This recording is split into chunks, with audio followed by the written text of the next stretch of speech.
Good morning, survivors? Or is it night where you are? I suppose it doesn't matter much anymore, does it? Time feels irrelevant these days, but for those keeping track, it's 2:14 a.m. on what I think is still a Wednesday. You're listening to The Graveyard, your lifeline in this crumbling world. I'm Atlas, your humble guide through the ruins of yesterday and the whispers of tomorrow. Let's skip the pleasantries tonight. We've got too much to cover, and time's not exactly on our side anymore. The air feels different tonight, doesn't it? Thick, oppressive, like the world itself is holding its breath. I've been listening to reports from survivors across the range, and they all say the same thing. Fog's rolling in thick over the hills, the kind that doesn't just obscure your sight, but seems to muffle the world around you. No birds, no wind, just you, your heartbeat, and the fog.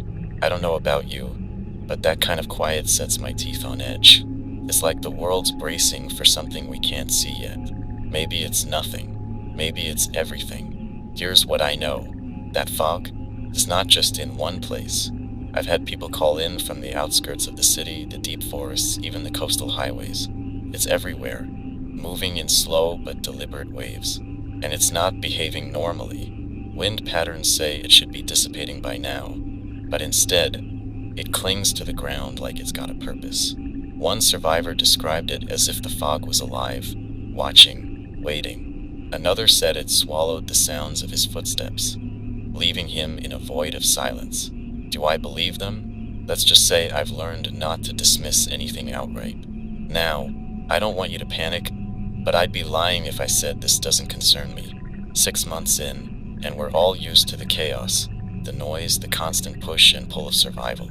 But this silence, it's new, it's wrong. And if I've learned one thing since the world ended, it's that new things are rarely good. So here's my advice. If you're caught in the fog, don't linger. Keep moving, keep your head on a swivel, and trust your gut. If something feels off, it probably is. Let's talk about visibility. I know some of you rely on flashlights or headlamps to cut through the darkness. Normally, I'd say that's fine, but tonight I'd reconsider. Light travels differently in this fog. It bends, scatters, creates shadows where there shouldn't be any. One survivor reported seeing movement out of the corner of her eye, only to find nothing there when she turned. Another swore he saw figures standing just at the edge of his light, unmoving, silent. Whether it's real or just our minds playing tricks, I can't say. But why take the risk? If you've got flares, save them. If you're carrying anything reflective like a mirror or a piece of polished metal, keep it handy. Reflections don't lie, survivors. They might just save your life tonight. And for those of you traveling in groups, stick together. The fog isolates you, makes you feel alone even when you're not. Don't let it. Check on each other frequently. A simple "are you still there?" can make all the difference when the world feels like it's falling away around you. Now, some of you might be thinking, Atlas, it's just fog. We've dealt with worse. And you're right, we have. But this isn't just about the fog. It's about the patterns, the signs. Nature's been acting strangely for weeks now. Animals behaving erratically, infected moving in clusters, the land itself shifting in ways that defy explanation. The fog is just another piece of the puzzle, another thread in the tapestry of whatever the hell is happening to our world. Ignore it at your peril. Before we move on, let me leave you with this. The fog isn't the threat. Not directly, anyway. It's what moves within it, what hides in the spaces you can't see. Stay sharp, stay alert, and remember, the world may be quiet, but you're not alone. Someone or something is always out there, watching, waiting. Let's dig a little deeper into what's been happening out there. You've felt it, haven't you? The shift, subtle, almost easy to ignore if you're not paying attention. But once you notice it, it's impossible to unsee. The world isn't behaving the way it should. The air feels heavier, denser, like it's carrying more than just oxygen. There's an almost metallic tang to it, faint but persistent, especially near water sources. Rivers, lakes, even small creeks. It's like they're exhaling something unnatural into the atmosphere. I've been piecing together reports from across the frequency. Survivors have been calling in, describing changes that seem small at first but add up to something much larger. Trees, for instance. Some are shedding their bark in long, spiraling strips, revealing raw, almost flesh-like layers underneath. Others are covered in a fine, gray dust that doesn't blow away in the wind. A few survivors claim they've seen trees moving, not swaying, not bending, but shifting, as if repositioning themselves. Could it be hallucinations brought on by stress? Sure, but too many people are seeing the same things for this to be coincidence. And then there's the ground itself. Patches of earth that should be solid feel like they're pulsating. That's the word most people use. Pulsating, like a faint heartbeat under the soil. One group of scavengers reported stepping onto what they thought was firm ground, only to have it sink slightly beneath their feet, almost like stepping onto a mattress. No sinkholes, no marshes, just regular dirt behaving in ways it shouldn't. If you've noticed this where you are, take note. Mark the area mentally and avoid it in the future. If the land's starting to turn against us, we need to be ready. But it's not just the physical changes. There's an energy in the air that's hard to describe, a sort of vibration almost imperceptible, but there if you're still enough to notice. Some survivors have likened it to the hum of power lines, a faint, constant buzz just at the edge of hearing. It gets stronger in certain places, abandoned factories, old electrical substations, anywhere that used to hum with activity before the world fell apart. And here's the kicker. It's not consistent. One day it's there, the next it's gone, like the world's toying with us, reminding us how little we understand about what's happening. Animals, too, are acting off. Deer that don't flinch when approached, even when you're well within their line of sight. Birds circling endlessly over the same patch of forest, then scattering all at once, as if on some unspoken cue. Stray dogs gathering in unnervingly silent packs, staring but not approaching. These aren't just oddities, they're warnings. Nature is adapting to something and we're not privy to the rules. I'll give you an example. One survivor reported a stretch of road where the grass on either side was growing in perfectly symmetrical spirals. Not just one or two patches, but for miles. He said it felt like the ground was trying to send a message, though he had no idea what it meant. Another survivor found a pond where the water had turned a deep, unnatural shade of red. No fish, no insects, just that eerie, still redness that seemed to swallow light. He didn't stay long enough to find out what caused it, and frankly, I can't blame him. The most unsettling thing, though, is the silence. Not the kind of silence you get when everything's still, but a heavy, oppressive quiet that feels intentional. Like the world is holding its breath, waiting for something to happen. You've probably felt it at some point, the way even your own movements feel too loud, like you're disturbing something ancient and dormant. That's the kind of silence survivors are reporting more and more often, especially in areas that have been abandoned for months. Here's what I want you to do. The next time you're out there, stop for a moment and listen. Really listen. If you hear nothing, no birds, no wind, no distant rustle of leaves, get out of there, quickly and quietly. The absence of sound isn't just unsettling, it's dangerous. It means you're not alone, even if you can't see what's watching. I know how this all sounds, like paranoia, like fear getting the better of us. But if there's one thing we've learned in the past 6 months, it's that the world has changed in ways we're only beginning to understand. The rules we grew up with don't apply anymore. Gravity doesn't always pull, water doesn't always flow, and silence doesn't always mean safety. Stay vigilant, survivors. The world isn't just falling apart, it's transforming. And whatever it's becoming, we're not the center of it anymore. Now, survivors, let's get down to the real threats. I've been hearing some troubling patterns, and it's not the kind you can ignore. If you're moving through the outskirts of urban areas, particularly near underpasses or tunnels, take extra precautions. The infected are clustering, not wandering aimlessly in scattered groups like they used to, but forming tight knots in specific locations. And here's the part that makes my skin crawl. They're staying still. One report came in from a survivor who passed through the old freeway near Ashford. He described seeing dozens of them standing in an underpass, shoulder to shoulder, not moving, not making a sound. He thought they were dormant, maybe burned out, but when he approached the edge of the underpass, all their heads turned at once. No noise, no stumble, just synchronized movement. He didn't wait to find out what they were waiting for. He ran, and I can't say I blame him. Another story, same pattern. A scout traveling near the southern metro area spotted a group of infected gathered in what used to be a mall parking lot. Same formation, tight, unmoving, almost statuesque. The scout kept their distance, smart move, but they noticed something odd. The infected were all facing the same direction, toward the center of the lot, where there was nothing but cracked pavement and weeds. It's like they were waiting for something to happen, some unseen signal. And it's not just the cities. Rural areas aren't safe either. A pair of scavengers reported finding a cluster of infected in the middle of a cornfield, all turned toward an old, broken windmill. They said the air felt wrong, like static before a storm, and the infected didn't react to their presence. Not immediately, anyway.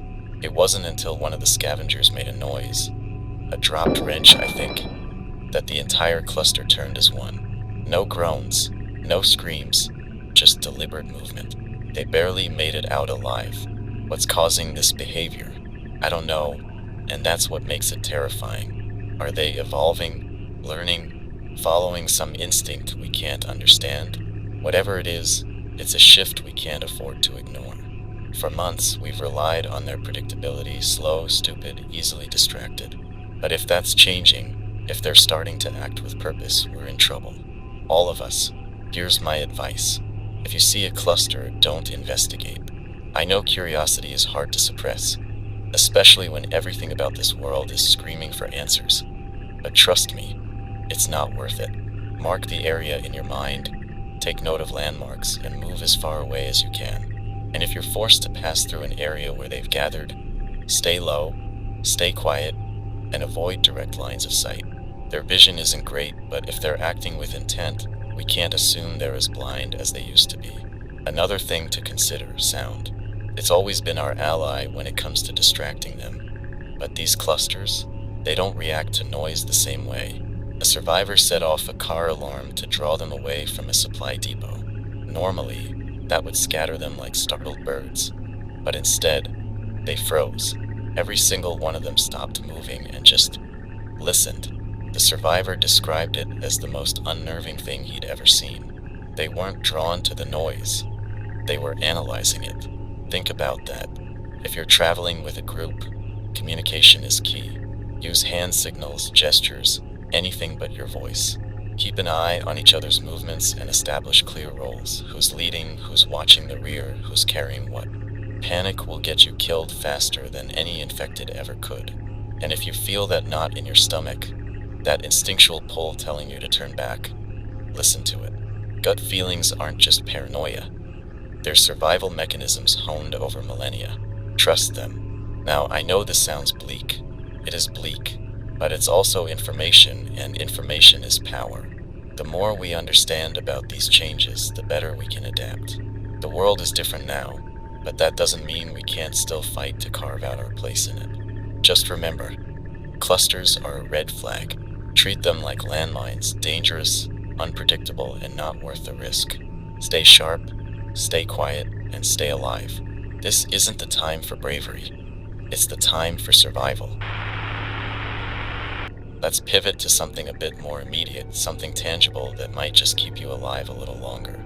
If you're within range of the old interstate, specifically mile marker 207, pay attention. There's an overturned supply truck out there, one of those big rigs with a trailer that used to haul canned goods and emergency provisions. It's been there for months, but according to a recent report, not everything's been picked clean. That's rare these days, so it's worth considering if you're running low on supplies. Now, before you go rushing off, let me paint you a picture. The truck itself is lying on its side. One half of the trailer smashed open like a tin can. The contents are scattered across the road and into the ditch. Cans, bottled water, basic tools, the kinds of things that used to be mundane but now feel like buried treasure. Here's the catch. The area around it isn't exactly quiet. The survivor who tipped me off said they spotted infected wandering in and out of the debris, almost like they were inspecting it. Not feeding, not moving through aimlessly, but stopping and looking, as if something about the truck held their attention. This isn't a grab-and-go situation. If you decide to check it out, you're going to need a plan. First, scout the area. The interstate is wide and open, but that works both ways. It gives you a clear line of sight, but it also makes you visible from a mile away. If you see infected in the vicinity, watch their patterns. Are they aimless, or do they seem drawn to a specific spot? If it's the latter, you might want to rethink your approach. Timing is everything here. Early morning, just before dawn, tends to be the safest time. The light's low enough to keep you hidden, but bright enough to see what you're doing. Avoid midday when the glare can blind you, and never, ever go at night. I don't care how desperate you are. The risks far outweigh the rewards once the sun's down. When you get closer, don't focus on the obvious. Sure, the trailer's the main attraction, but the best finds are often in the overlooked places. The cab, the undercarriage, even the ditch where debris might have rolled. Look for cans with dents or labels peeling off. They're less likely to have been grabbed by earlier scavengers. Check for water bottles that might have fallen into the grass. And if you're lucky enough to find a toolbox, don't underestimate it. A wrench or a roll of duct tape can save your life in ways you can't imagine until you're out there. Now, let's talk about risks. The area around the truck is littered with debris. Broken glass, loose metal, things that make noise when you step on them.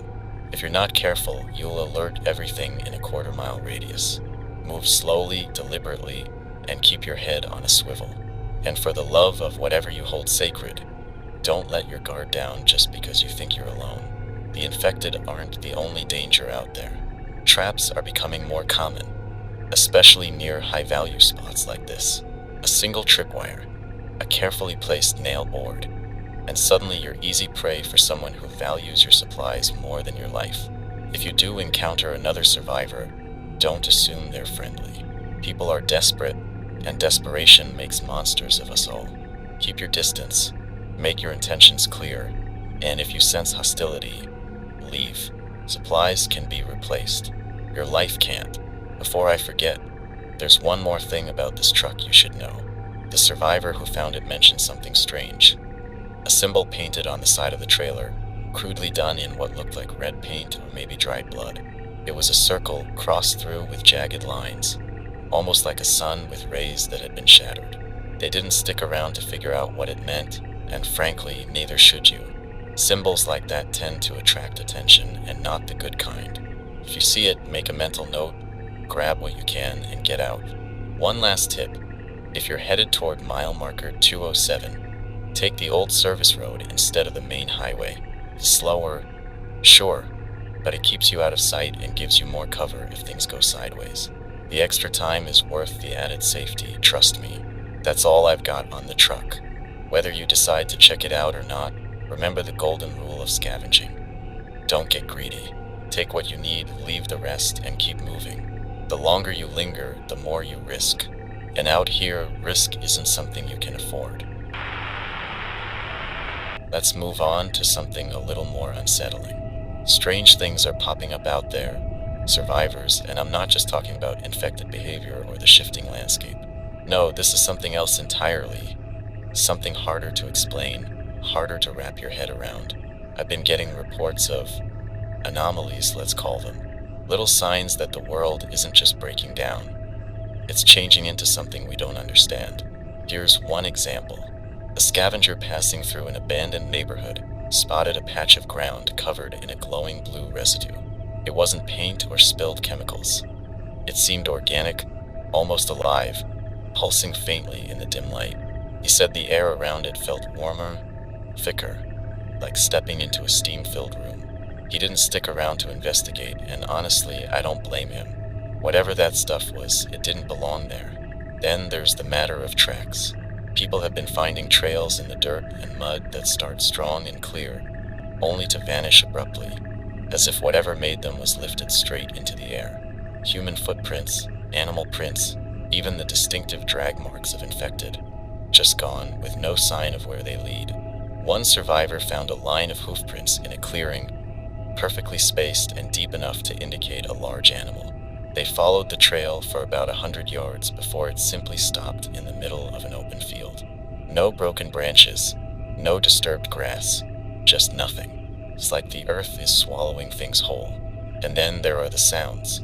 Survivors have been reporting noises that don't match anything we've come to expect. Deep, resonant hums that seem to come from nowhere, echoing faintly in the distance. Clicking sounds, rhythmic and mechanical, heard in areas where there's no machinery left to make them. One group of travelers described hearing a low, mournful wail as they crossed an abandoned industrial park. They said it wasn't human, but it wasn't animal either, just something raw and ancient vibrating in their bones. They left before they could figure out the source, and honestly, that was probably the right call. Symbols are another thing to watch out for. Crude, hastily drawn markings are appearing on walls, vehicles, even trees. Circles, spirals, slashes. None of it makes any sense, but it's showing up more frequently. Some of these symbols are painted in black or red, others carved directly into the surface. One survivor described finding a series of triangles arranged in a pattern on the side of an old gas station, each one filled with a different symbol. It looked deliberate, methodical, as if someone or something was trying to communicate. But to whom and for what purpose is anyone's guess. I know this all sounds bizarre, maybe even impossible. A few months ago, I would have said the same. But now I'm not so sure. The world has been flipped on its head, and what's left of it doesn't follow the rules we're used to. Things we once thought impossible are now just part of the landscape. Glowing residue, disappearing tracks, strange noises.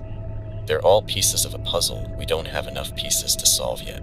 If you encounter something like this, don't be a hero. These aren't mysteries to unravel or problems to solve. They're warnings, signs that the world is no longer ours, and that it might never have been. Observe from a distance if you must, but don't get too close. Curiosity might have killed the cat, but out here it'll kill you a lot faster. One more thing to keep in mind. These anomalies aren't random. They're concentrated in certain areas, places with a history of industrial activity, sites of mass destruction, or locations where strange events have been reported before. If you notice a pattern, take note of it, but don't linger. These places are dangerous, not just because of what's there, but because of what they represent. They're cracks in the fabric of what we understand, and anything could come crawling out. For those of you still clinging to the idea that everything happening has a scientific explanation, I get it. It's comforting to think there's a reason for all this, that there's a formula or equation that can make sense of the chaos. But the more I see, the more I hear, the less certain I am that science has anything to do with it. This isn't just biology or physics breaking down. This feels like something deeper, something older. Call it what you want, nature fighting back, the earth reclaiming itself, or maybe just a long overdue reckoning. Whatever it is, it's here, and it's not going away. Stay alert, survivors. The world is full of mysteries now, and not all of them have answers. Some things are better left unexplored. Some doors are better left closed. Keep your distance, keep your wits about you, and remember, survival isn't just about fighting the monsters you can see. It's about staying one step ahead of the ones you can't. Survivors, let me tell you about something that's been gnawing at me since I heard it. Out there, in this broken world, there's a language emerging. One we don't understand but can't ignore. I'm not talking about spoken words or written letters. This is something more fragmented, more primal. I've started calling it the language of the forgotten because that's what it feels like. Pieces of communication left behind by those who disappeared, meant for us or for whoever comes next.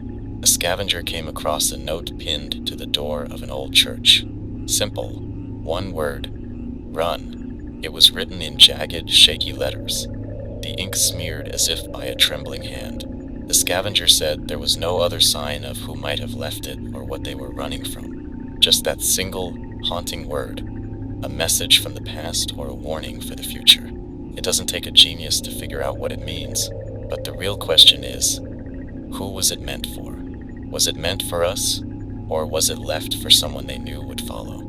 That wasn't the only one. In a small, long-abandoned diner, someone scrawled on the wall behind the counter in soot.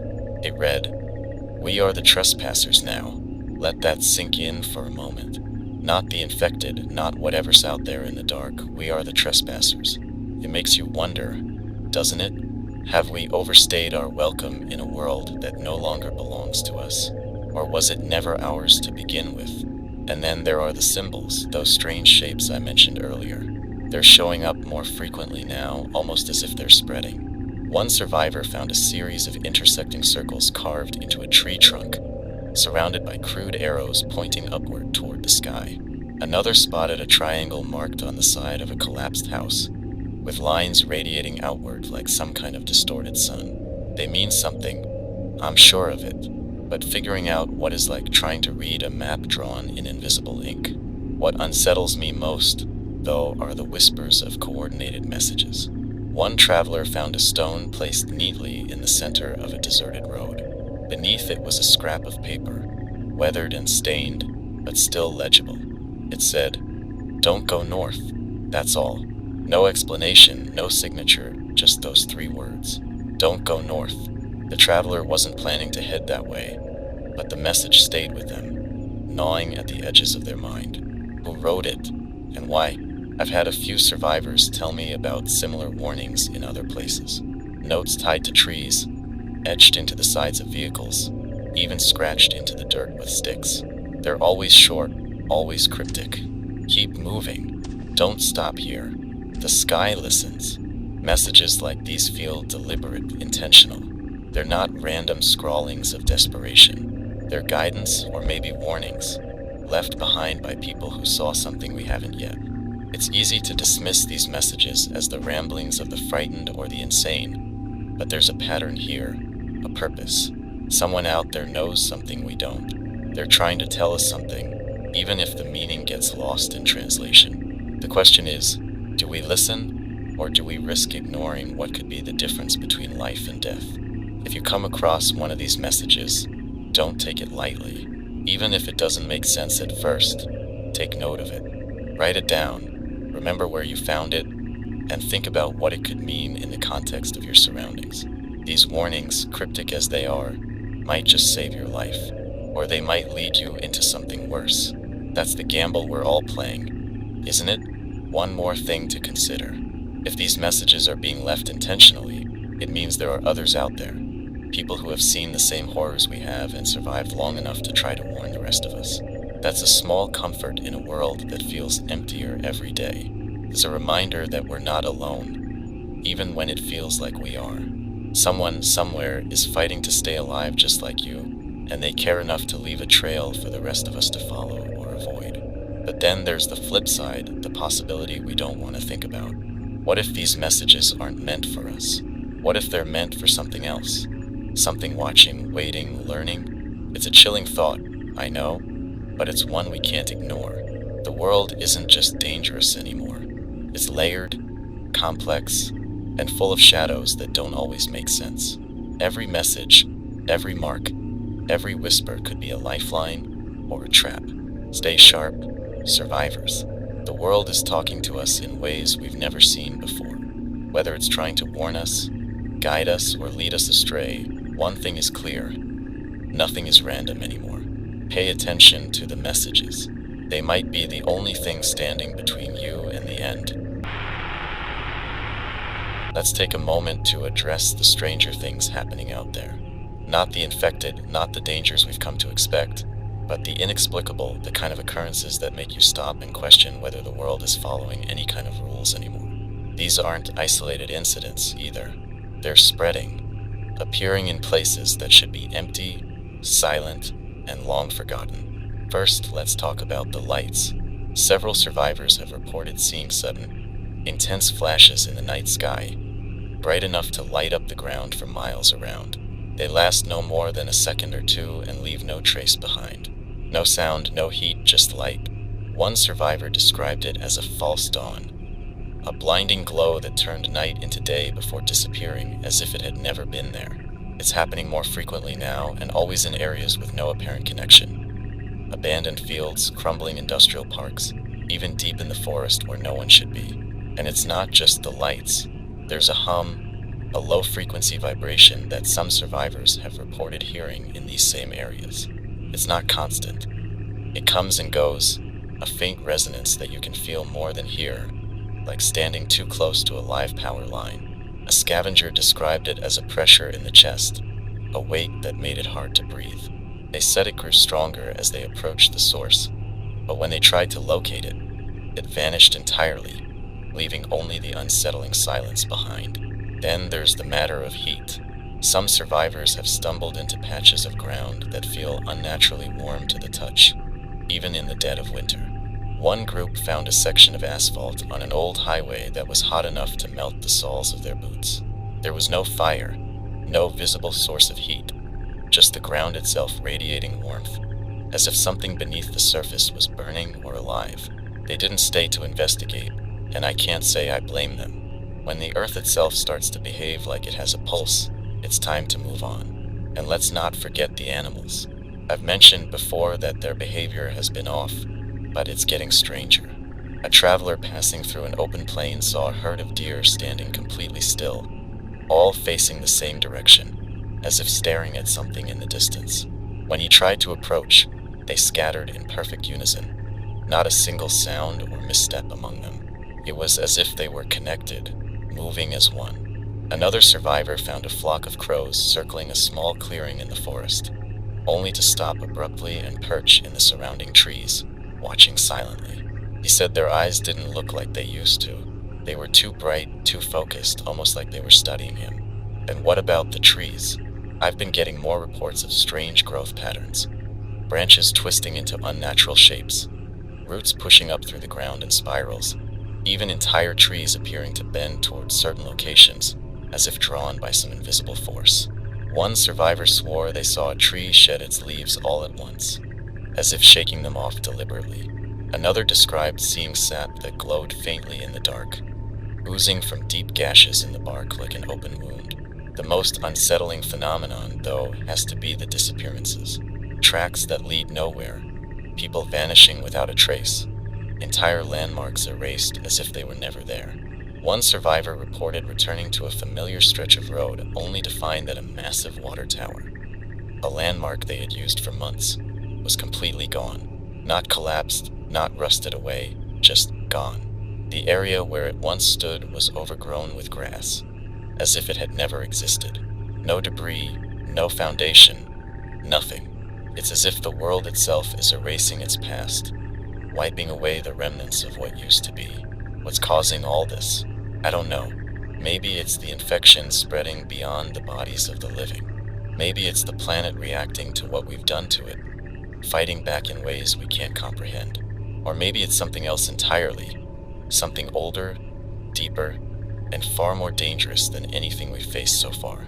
What I do know is this: these phenomena aren't random. They're concentrated in certain areas, repeating in patterns that feel too deliberate to be coincidence. Lights, heat, sounds, and disappearances. They're all connected somehow, threads in a tapestry we can't see the full picture of yet. But the edges are starting to show, and what little we can see is enough to make me uneasy. If you encounter anything like this, take it as a sign to leave. These aren't the kind of mysteries you want to solve. They're warnings, survivors, plain and simple. Something out there is shifting, and it's not shifting in our favor. Stay aware, stay alive, and remember, the world is no longer what we thought it was. It's becoming something else, and whatever that is, we're just the audience. Or maybe the prey. Survivors, it's time we talk about the infected. For months, we've relied on one comforting constant: their predictability. They've been slow, clumsy, and, above all, mindless. But now, there are cracks forming in that predictability, and it's making me wonder if we've underestimated them, or worse, misunderstood them entirely. I've been hearing unsettling reports, and they're coming from too many sources to dismiss. The infected are changing, and not in ways that work in our favor. The first change is in how they move. A few weeks ago, I started hearing stories about infected that weren't just stumbling blindly anymore. They were moving with purpose, tracking survivors in ways that seemed calculated. At first, I thought it was paranoia or exaggeration, people seeing patterns where there were none. But then the reports kept coming. Survivors claiming they saw infected pause, look around, and adjust their paths, as if they were searching for something or someone. One particularly chilling account came from a scavenger group near the old industrial sector. They said they spotted a cluster of infected standing motionless at the edge of a warehouse. Not unusual, right? Except when the group tried to sneak around, the infected turned in unison, as if sensing their movement despite being out of sight. The group froze, but the infected didn't attack. They just stood there watching. Eventually, the scavengers backed away and left the area, shaken but unharmed. Whatever the infected were doing, it wasn't mindless. It was intentional. Another survivor reported something even stranger. While hiding in the second story of a derelict building, they dropped a metal pipe by accident. The sound echoed through the empty streets, and as expected, a group of infected came shambling toward the noise. But instead of moving as a chaotic mob, they spread out, fanning across the area as if searching systematically.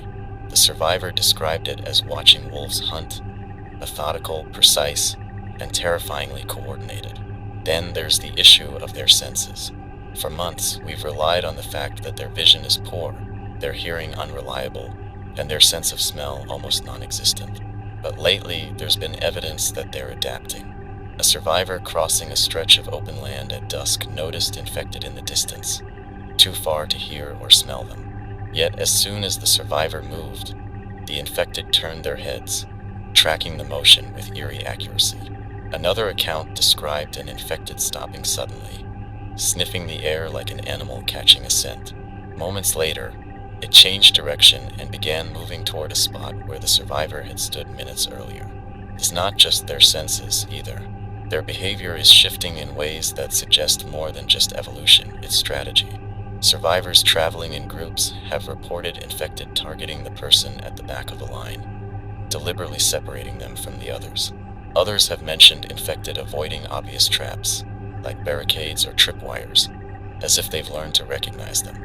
One scavenger swears they saw an infected stop just short of a tripwire, tilt its head, and then step around it. And it's not just the typical infected we're seeing this in. The runners, the ones we've all come to fear the most, are getting faster, more agile. Survivors have described them leaping over obstacles, climbing fences, and even vaulting through broken windows. These aren't the shambling, decayed remnants of humanity we've grown used to. These are predators honing their skills. So what's causing these changes? Is it time? 6 months of exposure to the virus, to the environment, to whatever the world has become? Or is it something deeper, something more deliberate? Some survivors have speculated that the infected might be developing a form of group intelligence, a hive mind of sorts. The way they move, the way they seem to react as one, it's hard to argue against the possibility. But if that's true, if they're connected in ways we don't yet understand, then we're facing a threat far greater than we imagined. The question we need to ask ourselves is simple. Are these changes random, or are they driven by some unseen force? Is the infection evolving on its own, or is it being guided? And if it is being guided, by what or by whom? The implications are staggering and frankly terrifying. Here's what I know for sure. The rules are changing. The infected are no longer the simple, predictable creatures we've been dealing with. They're adapting, learning, and in some cases, outsmarting us. That's not something we can ignore. It means every step we take, every decision we make, has to account for the possibility that the infected are no longer mindless. They're becoming something else. If you encounter infected behaving in ways that seem unusual or deliberate, don't try to test their limits. Observe from a distance if you must, but don't engage. Treat every interaction with them as if it's a game of chess, where every move you make could be countered. And whatever you do, don't underestimate them. The moment you do, they've already won. Let's step away from the external threats for a moment and talk about the ones brewing inside us. 6 months into this nightmare, the world hasn't just taken its toll on our bodies. It's working its way into our minds. Survival isn't just about food, water, and shelter anymore. It's about staying sane, keeping a grip on who you are and why you're still fighting. Loneliness is the first thing that comes to mind. It's a slow killer, creeping in when you least expect it. I've heard from so many survivors who found themselves completely alone, cut off from anyone they knew, anyone they cared about. At first, it's almost a relief, no one to watch over, no one to slow you down. But then the silence sets in, that oppressive, soul-crushing silence starts to eat away at you. You start talking to yourself, to the wind, to the ghosts of the people you used to know. And if you're not careful, you lose the sound of your own voice. You forget what it's like to be human. Isolation isn't just about being physically alone, though. You can be surrounded by people and still feel like you're on an island. Trust is rare now, and for good reason. Everyone's looking out for themselves, and betrayal isn't just possible. It's expected.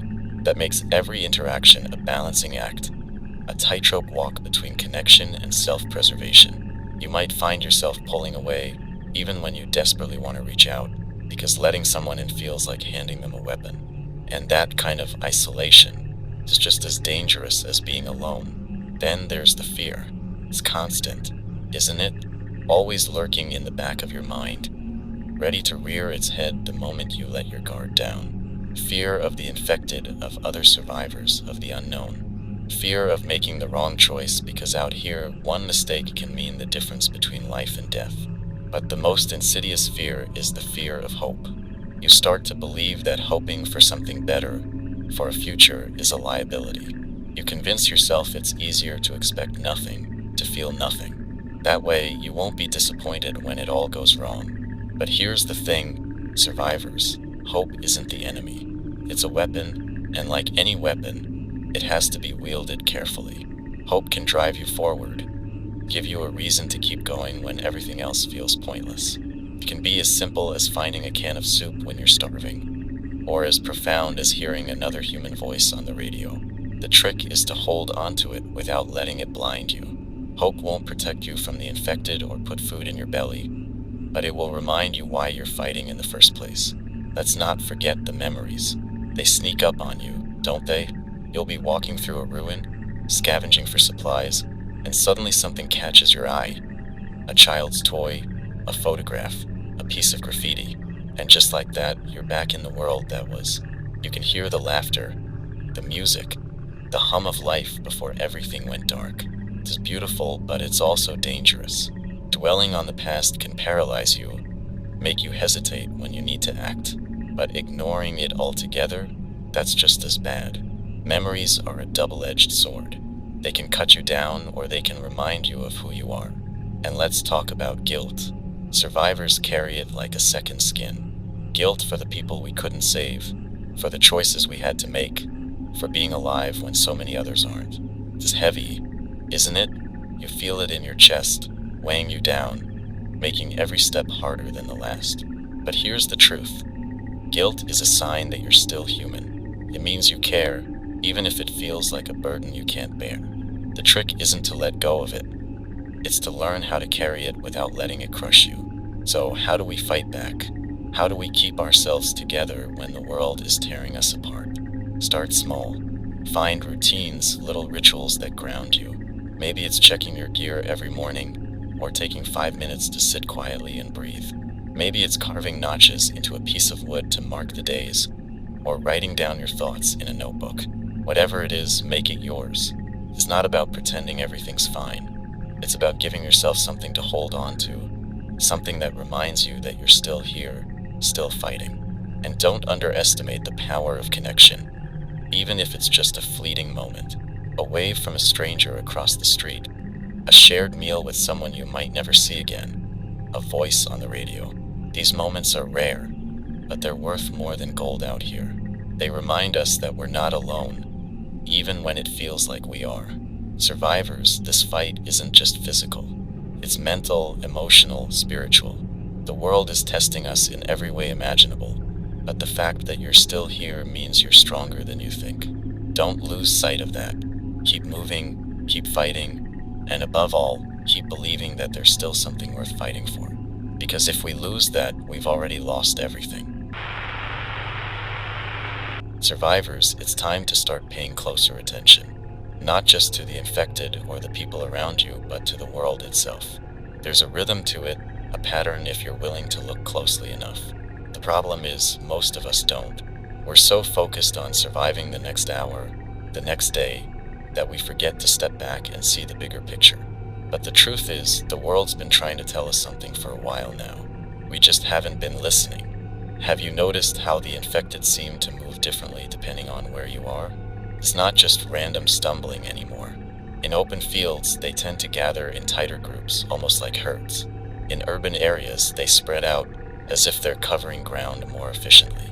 And near certain landmarks, bridges, tunnels, places where people used to gather, they linger almost as if waiting for something.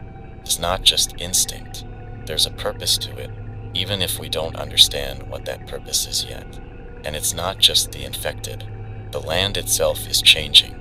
Survivors have reported patches of grass that seem to grow in spiral patterns, trees that bend toward a single direction no matter where they're rooted, and dirt that feels looser, as if something beneath the surface is shifting. These changes aren't isolated. They're spreading, and they're happening faster than anyone expected. Then there's the weather. Have you felt it? The air seems heavier lately, almost electric, like the moments before a thunderstorm. But the storms don't come. The clouds gather, the wind picks up, but instead of rain, there's this strange, oppressive stillness.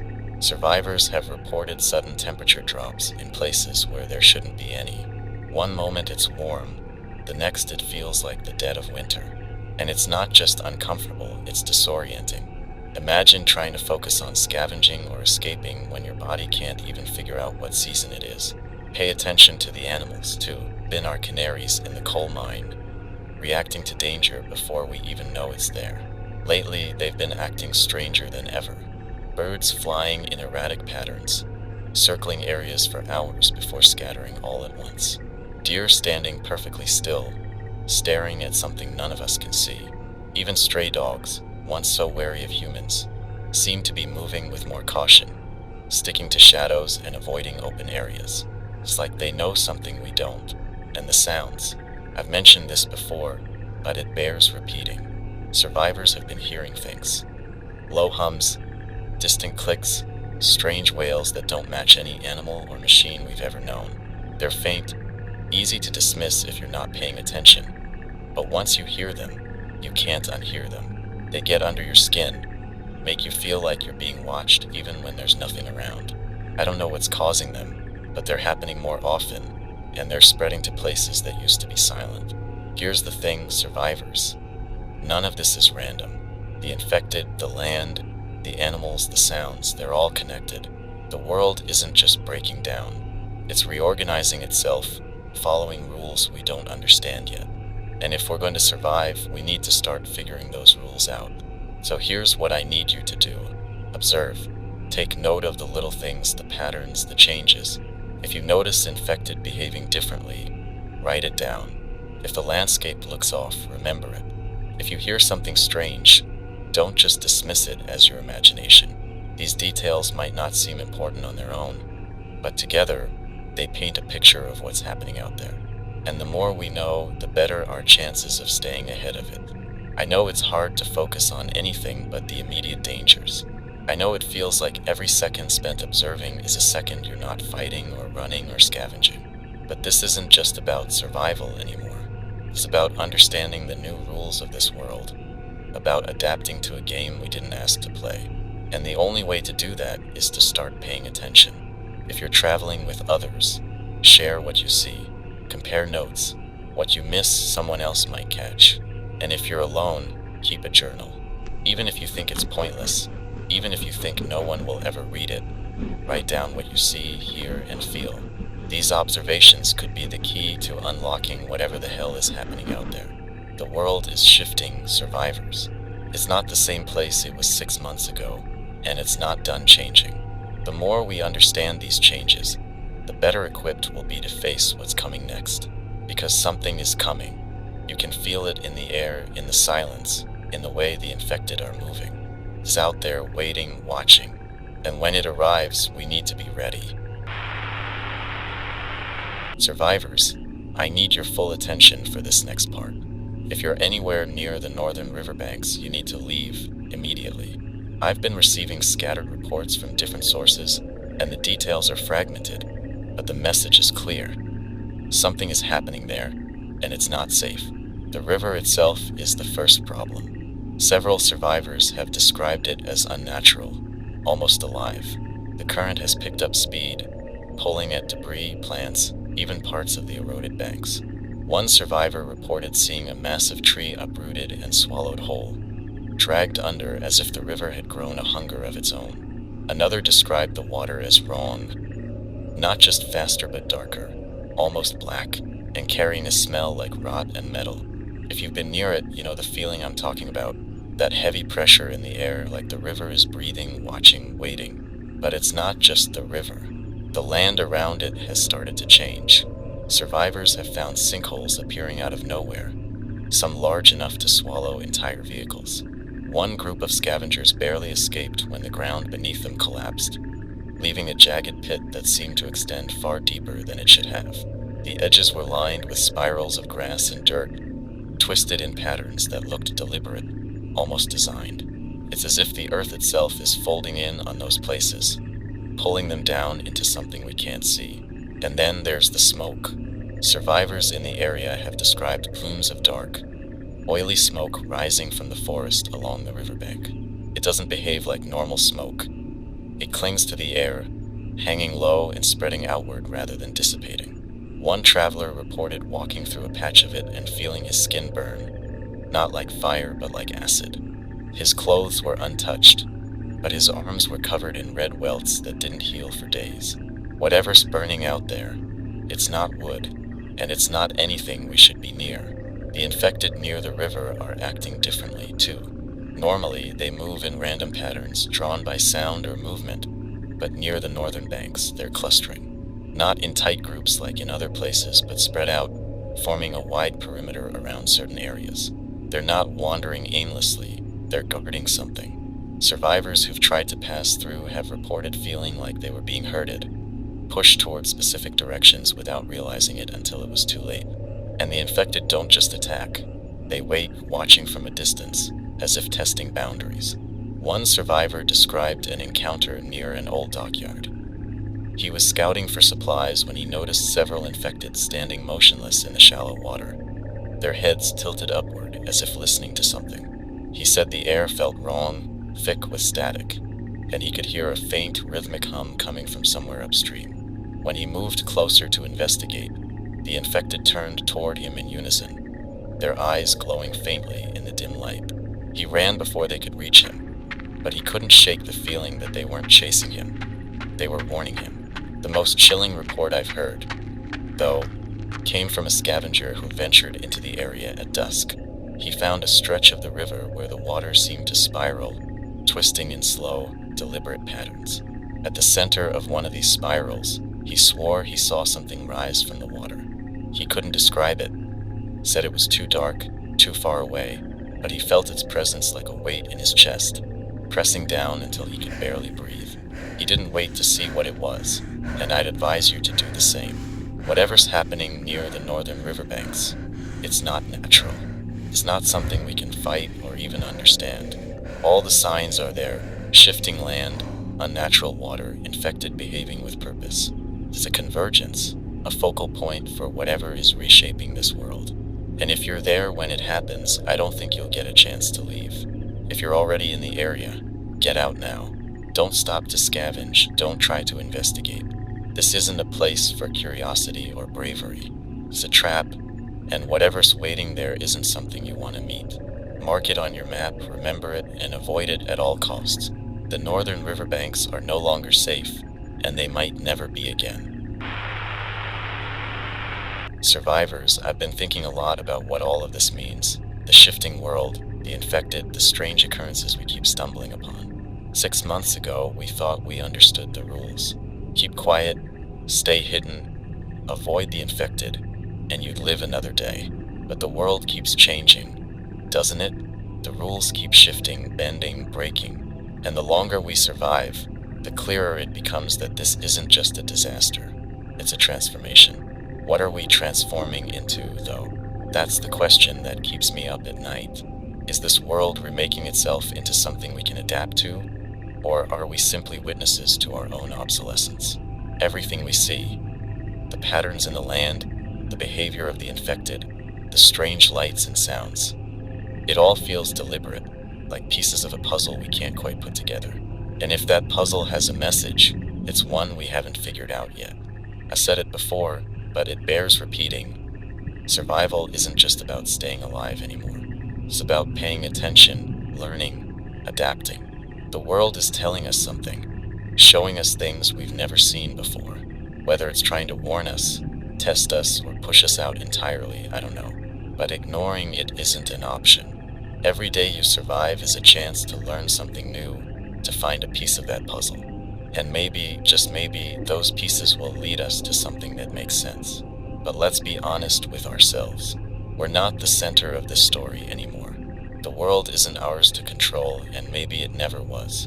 We've spent so much time trying to tame it, to shape it into something comfortable, predictable, safe. And now it's pushing back, reminding us that we're just one small part of something much larger, something older, something that doesn't care if we understand it or not. So what do? We keep going. We wake up each day and face whatever this world throws at us. We watch, we listen, and we adapt. Not because we're guaranteed a future, but because that's what survival means. It means moving forward, even when you don't know where the road leads. It means holding on to hope, even when it feels like a burden. And it means remembering that every day you survive is a victory, no matter how small. I know it's hard. I know some days it feels impossible, but you're still here, aren't you? That means you're stronger than you think. It means you've faced the worst this world can throw at you and live to tell the tale. That's no small thing. Don't lose sight of that. Even when the nights feel endless and the days feel hollow, you're still here, and that matters. And if you ever feel like you're losing yourself, like the world is winning and you're just going through the motions, remember this. Survival isn't just about staying alive. It's about finding meaning in the chaos. Even if that meaning is as simple as sharing a meal, marking a trail, or hearing another human voice on the radio. Those moments, as fleeting as they are, remind us why we're still fighting. They remind us that we're not just survivors, we're people. And as long as we hold on to that, the world hasn't beaten us yet. So what's next? The truth is, I don't know. None of us do. The road ahead is dark, filled with shadows we can't predict and dangers we can't understand. But that doesn't mean we stop moving. It doesn't mean we stop trying. The world may be changing, but so are we. And as long as we keep adapting, keep learning, and keep fighting, there's still a chance. A slim one, maybe, but a chance nonetheless. Survivors, the night is long, but it won't last forever. The sun will rise again, even if we can't see it yet. And until it does, I'll be here, broadcasting from the edges of the world, reminding you that you're not alone. Because as much as this world has changed, one thing hasn't. We're stronger together than we are apart. And together, we might just make it through this. Until next time, keep your eyes open, your mind sharp, and your heart steady. The world is watching, survivors, and so am I. This is Atlas, signing off from the graveyard. Stay safe out there.